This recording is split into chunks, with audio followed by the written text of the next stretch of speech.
আচমকা হাওয়া বদল, বৃষ্টিতে ধুয়ে যাবে প্রথম কোয়ালিফায়ার। আদেও ফাইনালে উঠবে কলকাতা নাইট রাইডার্স। চলতি আইপিএল মরশুমে কলকাতা নাইট রাইডার্স কার্যত আগুনে ফর্মে রয়েছে। ইতিমধ্যে তারা প্লে অফের লড়াইয়ে নিজেদের নাম লিখিয়ে ফেলেছে।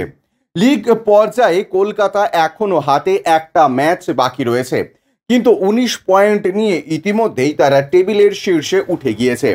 বাকি দলগুলো আর চেষ্টা করলেও কেকেআর ব্রিগেডকে শীর্ষস্থান থেকে নামাতে পারবে না।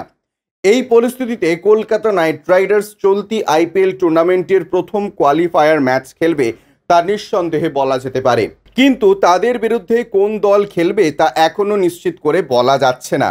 এদিকে বৃহস্পতিবার বৃষ্টির কারণে সানরাইজার্স হায়দ্রাবাদ বনাম গুজরাট টাইটান্স ম্যাচে বৃষ্টির কারণে একটাও বল খেলা সম্ভব হয়নি। হায়দ্রাবাদ 1 পয়েন্ট সংগ্রহ করে তৃতীয় স্থানে উঠে এসেছে। পয়েন্টস টেবিলের দ্বিতীয় স্থানে বর্তমানে জিতলে রাজস্থানকে টেক্কা দিতেই পারে। তবে সেক্ষেত্রে আগামী 19 মে রাজস্থানের বিরুদ্ধে কলকাতা নাইট রাইডার্সকে জয়লাভ করতে হবে।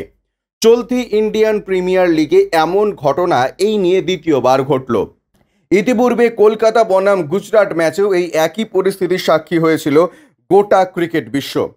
বৃষ্টির কারণে একটাও ম্যাচ খেলা সম্ভব হয়নি।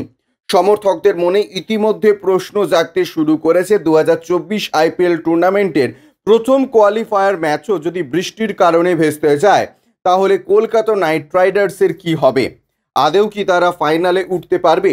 আইপিএল টুর্নামেন্টের নিয়ম বলছে যদি বৃষ্টির কারণে ভেস্তে যায়, তাহলে যে দল লিগ টেবিলে শীর্ষে থাকবে তারা সরাসরি ফাইনালে পৌঁছে যাবে, আর দ্বিতীয় স্থানে থাকা দলটি খেলতে হবে দ্বিতীয় কোয়ালিফায়ার ম্যাচ। অর্থাৎ আগামী 21 মে আহমেদাবাদে আয়োজিত প্রথম কোয়ালিফায়ার ম্যাচে যদি বৃষ্টির কারণে বাতিল হয়, তাহলে কলকাতা নাইট রাইডার্সের ফাইনালে যাওয়া কেউ আটকাতে পারবে না।